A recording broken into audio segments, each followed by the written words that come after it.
Good morning, students. I hope you all are fit and fine. मैं अनुराधा दुबे आज आपको कक्षा 7 का दूसरा पाठ यह मेरा यह मीत का पढ़ाने जा रही हूँ।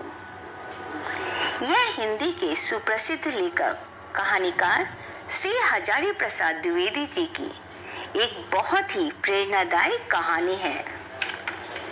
इस पाठ में आचार्य हजारी प्रसाद द्विवेदी जी अपने गुरु द्वारा सुनाई एक कहानी का वर्णन करते हैं, जिसे सुनकर उनके अनेक सहपाठी विद्या प्राप्त करने में सक्षम हुए। यह मेरा यह मीत का कहते कहते सब एक दूसरे को सिखाते हैं। इस प्रकार यह पठन द्वारा सब सीख लेते हैं। एक दूसरे की जिम्मेदारी लेने से आत्मविश्वास बढ़ता है और सहयोग करने से प्रेम बढ़ता है। यह दो मित्रों की आपसी सूझबूझ की और एक दूसरे की सहायता से जीवन में सफलता अर्जित करने की संदेशपरक व प्रेरक कहानी है। तो चलिए अब हम इस कहानी को पढ़ते हैं। हमारे शिक्षक उन शिक्षकों में से थे जिन्हें हार्ड टास्क मास्टर कहा जाता था। उनके डर से हम लोग रोज पाठ का तैयार करते। फिर भी 2-3 बालक ऐसे थे जो न कुछ याद कर पाते थे, न बताई हुई विद्या का स्मरण रख पाते थे। यद्यपि लिखने का काम वे गलत सही पूरा कर लेते थे। अध्यापक ने उनके लिए एक युक्ति निकाली और वह भी एक कहानी, जिसे मैं अब तक भूल नहीं पाया और न कभी भूल ही पाऊंगा।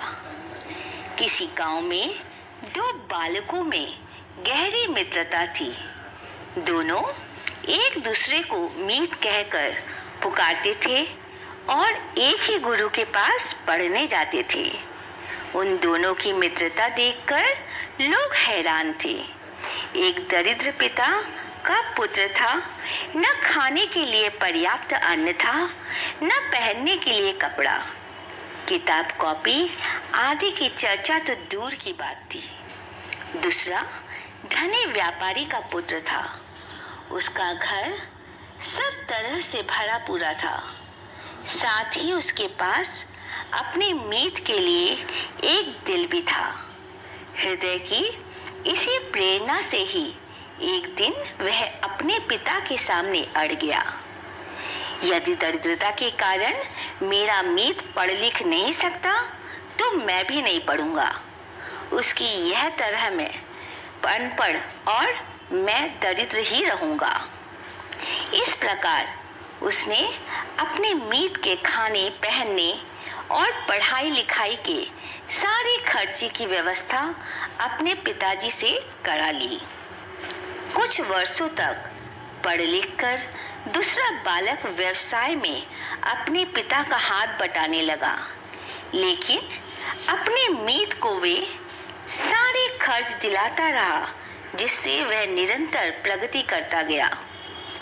आगे चलकर वह दरिद्र बालक राजनीति, धर्मशास्त्र, अर्थशास्त्र, इतिहास, साहित्य, ज्योतिष आदि नाना प्रकार की विद्या के प्रकांड विद्वान के रूप में प्रतिष्ठित हुआ।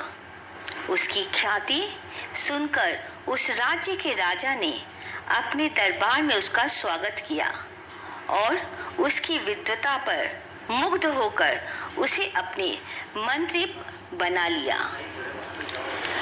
इधर बेचारे व्यापारी के भाग्य पर वज्रपात हो गया। अकस्मात एक रात डाकुओं ने उसकी सारी संपत्ति लूट ली और जान बचाने के लिए जब उसके परिवार के लोग घर से बाहर निकल आए, तब डाकुओं ने उसका घर भी फूंक दिया। इसी शोक में व्यापारी स्वर्ग सिधार गया। उसका पुत्र बेचारा दानी दानी को मोहताज हो गया। परिवार के भरण पोषण के लिए उसके सामने भीख मांगने के सिवा कोई रास्ता नहीं रह गया। तो आज के लिए इतना ही है। कल हम इस पाठ को पूरा करते हुए प्रश्नोत्तर लिखवाएंगे। धन्यवाद।